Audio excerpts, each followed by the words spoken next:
बिस्मिल्लाहिर्रहमानिर्रहीम। ज़ाहिरीन, आइए सबसे पहले तमाम कायनात के मरकज़ अक़ीदत मुहसिन इंसानियत हुज़ूर अकरम सल्लल्लाहु अलैहि वसल्लम के ज़ाते बाबरकात पर दुरूद व सलाम का तोहफ़ा पेश करते हैं। अल्लाहुम्मा सल्लि अला मुहम्मदिन व अला आलि मुहम्मदिन कमा सल्लैता अला इब्राहीम व अला आलि इब्राहीम इन्नका हमीदुम मजीद। अल्लाहुम्मा बारिक अला मुहम्मदिन व अला आलि मुहम्मदिन कमा बारकता अला इब्राहीम व अला आलि इब्राहीम इन्नका हमीदुम मजीद।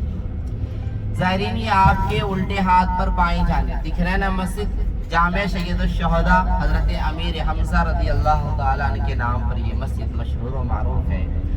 अल्हम्दुलिल्लाह, आका सल्लल्लाहु अलैहि वसल्लम के चचा हज़रत अमीर हमज़ा के मकबरा पर हम सबों की हाज़िरी हुई। अल्लाह ताला हम सबों के हाज़िरी को कबूल और मंजूर फरमाए।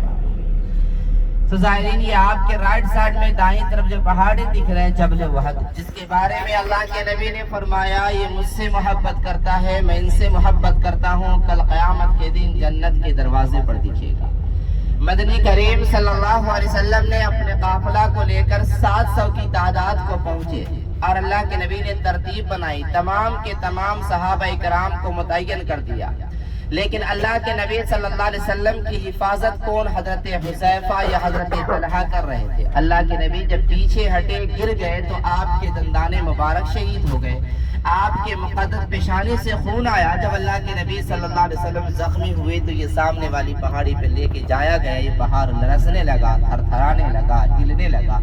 तो अल्लाह के नबी से मुखातब हुए, जबल तुम्हारे ऊपर अल्लाह का हबीब है, एक सिद्दीक है, दो शहीद है, अपने हाल पे रुक जा। जिस जगह पर अल्लाह के नबी सल्लल्लाहु अलैहि वसल्लम रुके, जिस जगह पर आप ठहरे, वो जगह क्या हुआ, शिगाफ हो गया। लेकिन अल्लाह के नबी सल्लल्लाहु अलैहि वसल्लम जख्मी हालत के बावजूद भी चचा के बारे में पूछ रहे हैं, मैं अपने प्यारे महबूब चचा को नहीं देख पा रहा। हैत अमीर हमज़ा के बारे में कि हैत अमीर हमज़ा का एक वाक़या लिखा मक्का मुकर्रमा का कि आप मक्का के अंदर हैं, आपको शिकार का खूब शौक है, शिकार करने के लिए मक्का की गलियों में गश्त करते।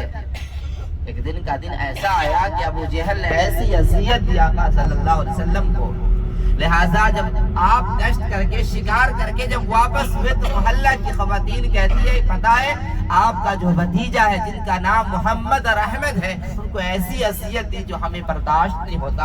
हज़रत अमीर हमज़ा रज़ी अल्लाह अन्हु क्या हुए, गुस्से में हुए, फिर अपनी तलवार और अपनी कमान अपने तीर को लेकर निकल गए। कहाँ है अबू जहल? अबू जहल कहाँ? खाना काबा के बाजू में बैठा हुआ अपने काफिला से मीटिंग कर रहा है। हैत अमीर हमज़ा पहुंचे, उसके सर पर कमान मारा। उसके बाद क्या हुआ, वापस होकर कहते खुश हो जाओ, मैंने अपने भतीजा का बदला ले लिया। वो कहती कि नहीं, हमें खुशी नहीं होगी, हमें खुशी तो तब होगी कि आप खुद जाकर पैगाम दीजिए, आप खुद जाकर खुशखबरी सुनाइए। हैत अमीर हमज़ा फिर जा रहे हैं, कहाँ? आका सल्लल्लाहु अलैहि वसल्लम के पास। अल्लाह के नबी सल्लल्लाहु अलैहि वसल्लम कहाँ? दार अरकम में मौजूद है। आपने दार अरकम की जगह देखी होगी, मक्का मुकर्रमा के अंदर सफा और मरवा के बीच की जगह है जहाँ बादशाह का पैलेस बना हुआ है, वो दार अरकम की जगह है। लिहाजा हैत अमीर हमज़ा दार अरकम में दाखिल हो रहे हैं। सहाबा इकराम ने देखा कौन आ रहे हैं, हैत अमीर हमज़ा आ रहे हैं, सही राह से आ रहे हैं तो आने दिया जाए, वरना उनकी तलवार उन्हीं की गर्दन होगी। अल्लाह के नबी सल्लल्लाहु अलैहि वसल्लम आगे बढ़े, चचा से खैरियत पूछी, चचा मिजाज कैसा है, कैसे आना हुआ? हैत अमीर हमज़ा रज़ी अल्लाह तआला पैगाम देते, भतीजा खुश हो जाओ, मैं तुम्हें खुश करने के लिए आया हूँ। यानी उल्टी तरफ देखते रहेंगे, ये सामने वाली पहाड़ी जबल रुमाद और उसके आगे वो पहाड़ी जबल वहद, देखते रहेंगे, दुआ भी करेंगे। ये जन्नती पहाड़ जिसके बारे में अल्लाह के नबी ने कहा कल कहाँ देखेंगे, जन्नत के दरवाजे पर दिखेंगे। अल्लाह ताला ने हमें और आपको क्या किया, खुश नसीब बनाया है ना कि 1 लाख रुपया 1.5 लाख रुपया खर्च किया और क्या क्या नहीं देखा।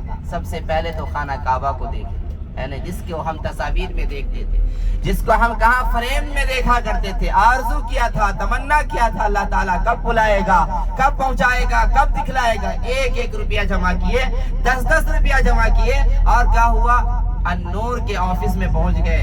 ये नईम साहब, हमारा वीजा, ये हमारा पासपोर्ट है, ये हमारा पैसा है, वीजा लगा दीजिए, हमें भी सफर करना है। लेकिन क्या हुआ, 15 दिन के बाद 10 दिन کے بعد یہ آپ کے پاسپورٹ کو بھی اور آپ کے پیسہ کو بھی واپس کر دیتے ہیں اور کہتے ہیں کہ آپ کا ویزا نہیں لگ پا رہا ہے۔ تو ظاہرین یہاں تو وہ آتا ہے نا جسے رب چاہتا ہے، جسے رب بلاتا ہے۔ کوئی سمجھے کہ پیسہ کے بلبوتے، دولت کے بلبوتے آئے تو نہیں آ سکتا۔ لہٰذا حضرت امیر حمزہ رضی اللہ عنہ کی بات چل رہی تھی کہ حضرت امیر حمزہ رضی اللہ عنہ اللہ کے نبی صلی اللہ علیہ وسلم کو خوشخبری دی، تو اللہ کے نبی نے کہا چچا ہماری خوشی تو تب ہوگی کہ جس دین کی پیروی میں کر رہا ہوں آپ اس دین پر آئیے۔ اللہ کے نبی بن کر کے آئے تھے، آپ رحمت للعالمین بن کر آئے تھے، آپ رحمت بن کر آئے، آپ نے پیغام دیا۔ حضرت امیر حمزہ رضی اللہ عنہ کیا ہوئے؟ اسلام قبول کر لیا ہے نہیں؟ ایک بڑا مقابلہ ہوا، ایک بڑی مضبوطی آئی۔ بعد میں آ کر یہ خالد بن ولید انہوں نے بھی اسلام قبول کر لیے۔ اس کے بعد ابو سفیان بھی اسلام قبول کر لیے۔ ابو سفیان کی بیوی حضرت ہندہ انہوں نے بھی اسلام قبول کر لی۔ آخر مرحلہ میں آ کر کون اسلام قبول کر رہے ہیں؟ اکرمہ بن ابو جہل علاقہ چھوڑ کر جا رہے ہیں کہ اگر اب ہم اسلام نہ قبول کریں تو بڑی بری موت مارے جائیں گے۔ اکرمہ بن ابو جہل کی بیوی اکرمہ کے پاس آتی ہے اور کہتی ہے کہ آپ کہو اپنے بھتیجا اپنے چچا کو معاف کر دیں گے۔ اکرمہ بن ابو جہل کہتا ہے کہ نہیں، ہمیں معاف نہیں کریں گے، چونکہ میں نے کوئی قصر نہیں چھوڑا دبانے ستانے کی، ہمیں جتنا ہوا اتنا ہم دبائے ہیں۔ لہٰذا اکرمہ بن ابو جہل کی بیوی اللہ کے نبی صلی اللہ علیہ وسلم کے پاس آتی اور اللہ کے نبی کو نبی نہیں تسلیم کرتی اور کہتی ہے محمد تم اپنے بھتیجا اکرمہ بن ابو جہل کو معاف تو کر دو۔ اللہ کے نبی بن کر کے آئے تھے، رحمت للعالمین بن کر آئے تھے، آپ نے معاف کر دیا۔ ظاہرین اللہ کے نبی ہر کسی کے لیے، نہ کسی کالے کو گورے پر، گورے کو کالے